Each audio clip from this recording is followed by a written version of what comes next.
Magandang araw kaibigan! Tuloy po kayo sa Felicidad's Channel. Sa mga kwento ng buhay at pag-ibig na hinalukay sa natatagong baul ni Felicidad. Pero bago po tayo magpatuloy, huwag niyo pong kalilimutan na i-like ang video, i-subscribe ang channel, at i-click ang notification bell para lagi kayong updated sa mga parating pa na upload.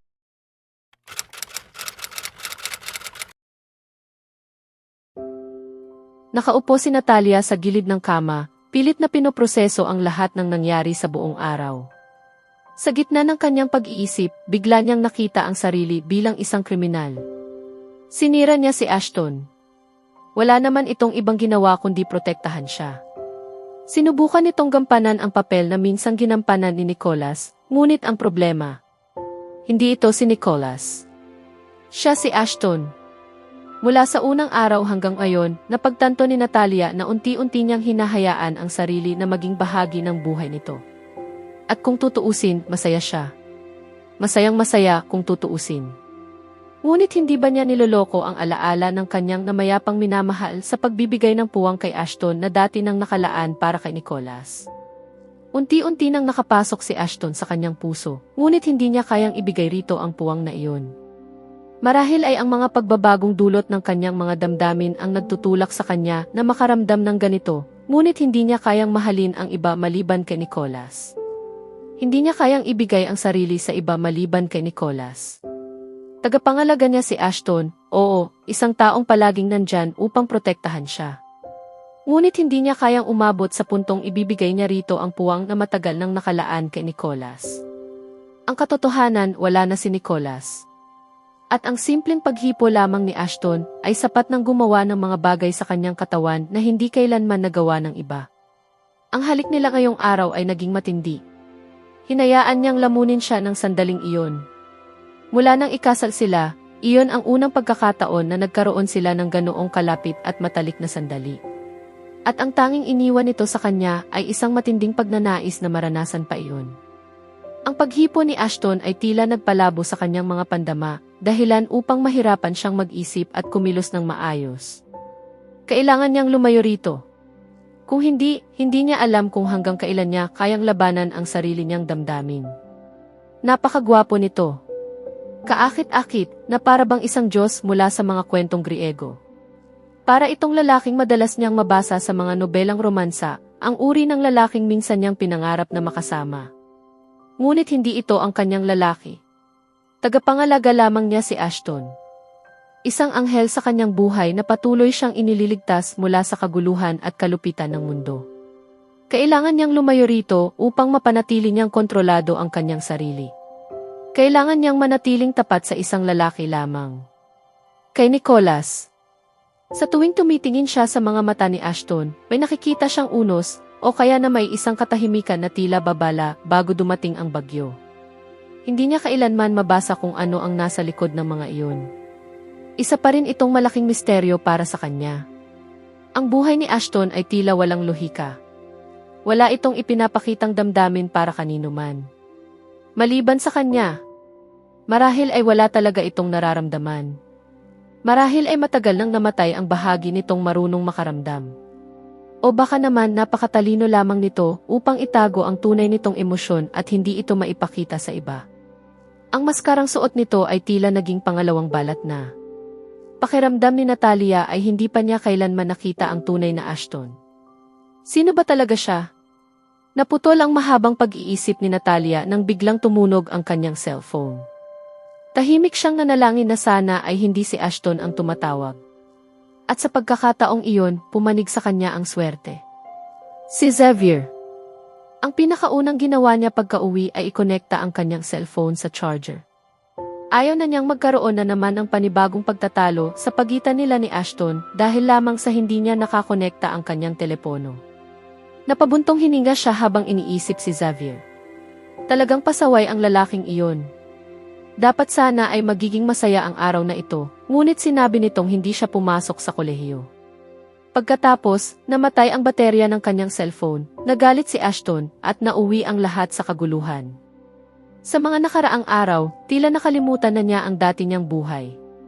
Ang tanging alam niya tungkol sa kanyang pagkakakilanlan ay ito. Natalia Ashton Castro. Iyon lamang. Namumuhay siya ng masaya at sa totoo lang, unti-unti na rin niyang nakalimutan si Nicolas.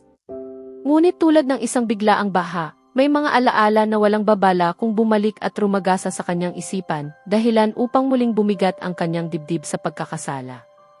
Muling tumunog ang kanyang cellphone, dahilan upang tuluyan siyang bumalik mula sa kanyang mga guni-guni at pag-aalinlangan. Wala talaga siyang ganang makipag-usap. Ngunit naisip niya na kung tatawagan ni Xavier si Ashton, dahil hindi niya sinasagot ang tawag nito, baka lalo lamang magalit si Ashton. At higit sa lahat, baka lalo itong mag-alala. Napabuntong hininga siya ng malalim bago sinagot ang tawag, na para bang wala na siyang ibang pagpipilian. Babae, bakit ang tagal mong sumagot? Tanong ni Xavier mula sa kabilang linya, halatang maihalong pagkainis ang kanyang tinig. Bakit ka tumawag? Tanong niya, bahagya ring naiirita dahil nasira nito ang plano niyang magpahinga. Alam mo namang pumapasok tayo sa kolehiyo. Sumali ako roon dahil sa iyo, kaya sa susunod, kung hindi ka papasok, sabihin mo sa akin ng maaga, mariing sabi niya. Bahala ka nga, sagot ni Natalia habang bahagya lamang na nagkibit balikat. Ayaw niyang makipagtalo. Wala siya sa kondisyon para makipag-away. Marami pa siyang bagay na kailangang unawain at ayusin kaysa makipagtalo na parang mga batang walang ibang ginagawa kundi magbangayan. May field trip ang kolehiyo sa susunod na linggo at aabot iyon ng 10 araw. Kaya, Reyna Elizabeth, sana naman ay pumasok ka sa kolehiyo, sabi niya bago tuluyang ibaba ang tawag. Napatingin lamang si Natalia sa kanyang cellphone nang marinig niyang naputol na ang linya. Ngunit ang kanyang isipan ay nanatili pa rin kay Ashton at sa halik nila kaninang umaga. Paulit-ulit na bumalik sa kanyang alaala ang kanilang halik na para bang isang palabas na paulit-ulit na pinatutugtog. Naalala niya kung paano siya hinawakan ni Ashton at inilapit sa kanyang sarili. Nangilabot siya sa kaisipang iyon. Gusto niyang maramdaman ang kanyang paghipo at nais niyang maramdaman din nito ang bawat bahagi ng kanyang pagkatao. Ngunit bawal iyon. Tagapangalaga niya si Ashton. At si Nicolas lamang ang kanyang minamahal. O iyon ang pinaniniwalaan niya. Muli niyang narinig ang pagtunog ng kanyang cellphone.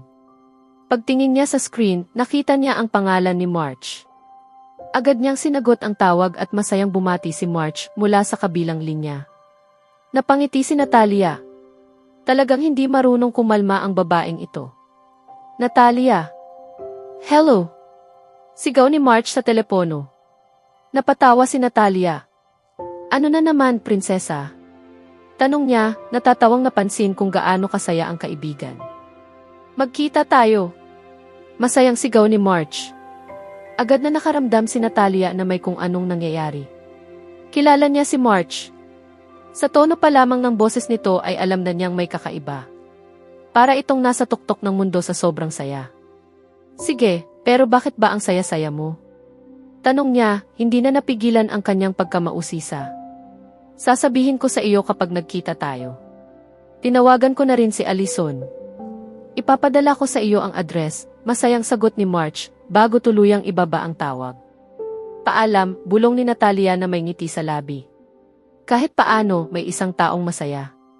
Para kay Natalia, si March ang perpektong taong makapagpapalayo ng kanyang isip sa mga bagay na gumugulo rito. Marahil ay makatutulong ang isang gabi kasama ang kanyang mga kaibigan, upang kahit kaunti ay maging maayos muli ang kanyang pag-iisip. Hindi man natuloy ang araw ayon sa kanyang plano, kahit papaano ay may plano na siya para sa gabi. Nagpalit siya ng damit at nagsuot ng isang bestidang may disenyo ng mga bulaklak na umaabot hanggang hita na may kayumangging sinturon sa kanyang baywang. Kumuha siya ng kayumangging bag at wala siyang sinuot na alahas maliban sa kanyang singsing sa kasal, ang pamana ng pamilya ni Ashton, at isang gintong relo sa kanyang kanang kamay. Paglabas niya ng silid, nakita niya si Ashton nakakapasok lamang sa bahay. Mahina itong umiti sa kanya. Tumango lamang si Natalia, hindi alam kung ano ang dapat niyang gawin. Bigla siyang nakaramdam ng pagkamalay sa bawat kilos niya at hindi maipaliwanag na pagkailang sa presensya ni Ashton. Hindi ito nangyari dati. Kailangan niyang mag-ingat. Kailangan niyang bantayan ang kanyang mga kilos at emosyon. Hindi niya maaaring masaktan si Ashton ng higit pa. At hindi rin niya maaaring ipagkanulo ang alaala ni Nicolas. Natalia, Sambit ni Ashton, ngunit bitin ang kanyang tinig habang pilit na naghahanap ng tamang mga salita. Sa loob niya ay mailabanan sa pagitan ng kanyang isip at puso. Kung dapat ba siyang humingi ng tawad o hindi. Hindi naman siya lubos na nagkamali. Ngunit hindi rin naman kasalanan ni Natalia. Ang sitwasyon at mga pangyayari lamang ang nagtulak sa kanilang dalawa sa ganitong kalagayan. Pupunta ako kina March at Allison, sabi ni Natalia habang iniiwas ang tingin sa kanya at kung saan-saan tumitingin maliban sa kanyang mga mata. Maghahapunan ka ba? Tanong ni Ashton. Umaasa siyang kahit papaano ay makapagsalo man lamang sila ng pagkain ngayong gabi. Ngunit tila hindi pumanig sa kanila ang pagkakataon. Kasama ko na lang sila, mahinang sagot ni Natalia.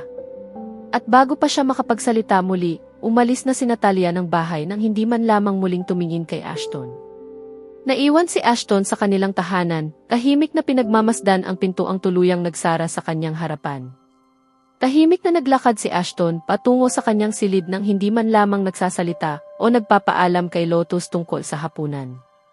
Pagpasok niya sa silid, agad siyang sinalubong ng isang pamilyar na amoy. Ang amoy ni Natalia. Nakalalasing ang halimuyak nito at para sa kanya, ang babaeng iyon ay tila isang uri ng lason. Ngunit ang mas masama, buong puso niyang nais na malason. Noong una, inakala niyang sapat na ang ilang sandali kasama si Natalia at ang halik nila noong araw ng kanilang kasal upang mabuhay siya ng maayos sa natitirang bahagi ng kanyang buhay. Kahit man lamang ay masaya. Ngunit nang matikman niya ang pagiging malapit sa kanya, para siyang gamugamong hindi mapigilang lumapit sa apoy. Lalo siyang nahihila patungo kay Natalia. Minsan, hinihiling niyang sana ay hindi siya ang babaeng minahal nilang magkaibigan ni Nicholas. O kaya naman ay sana ay ibang babae na lamang ang minahal nila. Mula pagkabata, iisa ang kanilang mga gusto ni Nicholas. Maging damit, bahay, negosyo, o anumang bagay, madalas ay pareho sila ng pinipili. Palagi silang nagkakasundo sa halos lahat ng bagay. Ngunit hindi kailanman sumagi sa isip ni Ashton na pareho rin pala nilang mamahalin ang iisang babae. Napabuntong hininga siya sa matinding pagkadismaya. Kaya niyang makuha ang halos anumang bagay sa isang kumpas lamang ng kanyang mga daliri. Ngunit may nagsabi nga na hindi kayang bilhin ng pera ang kaligayahan. Ang gusto lamang niya ay kaligayahan at kapayapaan. Dalawang bagay na tila napakalayo sa kanya. Minsan, hinihiling niyang sana ay bata na lamang siyang muli. Iyong panahong simple lamang ang buhay at maaari siyang mamuhay ng masaya nang hindi iniisip ang mga maaaring maging bunga ng kanyang mga desisyon. Sa pag-alala niya sa kanyang pagkabata, naalala niya si Anna. Ang kanyang kapatid na babae. Na-miss niya ito. Si Anna ang nakatatandang kapatid, palaging mapag-utos at mahilig manguna kay Ashton, ngunit minamahal niya ito. Palagi siyang pinoprotektahan ni Anna laban sa anumang posibleng problema. Tagapagtanggol niya ito. Sandigan niya. Kung nabubuhay lamang sana si Anna hanggang ngayon, alam niyang matutulungan siya nitong harapin ang lahat ng kanyang pinagdaraanan. At kung tutuusin, marahil ay hindi rin siya naging babaero kung nabubuhay lamang ang kanyang kapatid. Ngunit wala na sina Nicholas at Anna. Pareho na silang wala. At naiwan siyang mag-isa. Kahit nasa kanya pa ang buong mundo, pakiramdam niya ay mag-isa pa rin siya. Isa siyang kaluluwang naligaw ng landas. Magulo na ni Natalia ang kanyang isip at puso, at ang mga kilos nito ay tila tumatarak sa kanyang puso na parang kutsilyo. Ang pag-iwas nito sa kanyang mga mata ay malinaw na senyales na pinagsisisihan nito ang kanilang halik. At masakit iyon. Hindi naman siya masamang tao. Bakit hindi siya kayang mahalin ni Natalia? Kailangan niya ng maiinom upang kahit paano ay makatakas mula sa mga iniisip niya. Kailangan niyang alisin sa kanyang isipan ang halik nila, kung hindi ay baka tuluyan niyang mawala ang katinuan. Ang ginawa ni Natalia ilang minuto lamang ang nakalipas sa sala ay tuluyang dumurog sa kanya. Basag na nga siya. Gaano pa karami sa mga natitirang piraso niya ang kailangan nitong durugin? Sinubukan niyang kumilos ng normal, ngunit hindi man lamang siya tiningnan ni Natalia. Kahit isang sulyap, hindi niya iyon deserve. Wala naman siyang ginawa upang kamuhian siya nito. Si Natalia ang humalik sa kanya. Hindi siya. Sa simula pa lamang, pinipigilan na niya ang kanyang emosyon at mga pagnanasa. Ngunit hindi naman siya isang banal na nilalang. May sarili rin siyang mga pangangailangan at damdamin. Lalaki rin siya. Hanggang kailan niya kayang pigilan ang sarili? Hindi naman siya kailanman naging taong mahilig magkontrol ng lahat ng bagay. Kung si Natalia mismo ang nagsindi ng apoy at pagkatapos ay kikilos na para bang walang nangyari, hindi niya maaaring akuin ang buong sisi. Hindi siya kontrabida. Sa ngalan ng Diyos, hindi siya ang kontrabida sa kwentong ito. Patuloy na nagulo ang kanyang isip sa samut-saring kaisipan at emosyon. Sa isang sandali, naisip niyang ipinagkakanulo niya ang kanyang matalik na kaibigan dahil hinahangad niya ang babaeng minsang minahal ni Nicolas. Ngunit sa sumunod na sandali, isang masakit na katotohanan ang sumagi sa kanyang isip. Mahal din niya si Natalia. Ano ang dapat niyang gawin? Hindi niya alam. Isa siyang ganap na kaguluhan. Isang malaking gulo ng damdamin, alaala, pagnanasa at pagkakasala. Kailangan niyang makabawi. Kailangan niyang makahanap ng paraan upang maibalik ang sarili sa dati. Kung hindi, baka tuluyan siyang mabasag ng babaeng iyon. Sa susunod na kabanata, maaaring subukan ni Ashton na ilayo ang sarili kay Natalia upang maprotektahan ang kanyang puso, ngunit isang hindi inaasahang pangyayari ang maaaring muling maglapit sa kanila. Samantala, sa pagkikita ni Natalia, March at Allison, may isang balitang magpapabago sa takbo ng kanilang gabi at maaaring magbukas ng panibagong kabanata sa kanilang buhay. Kaya abangan natin,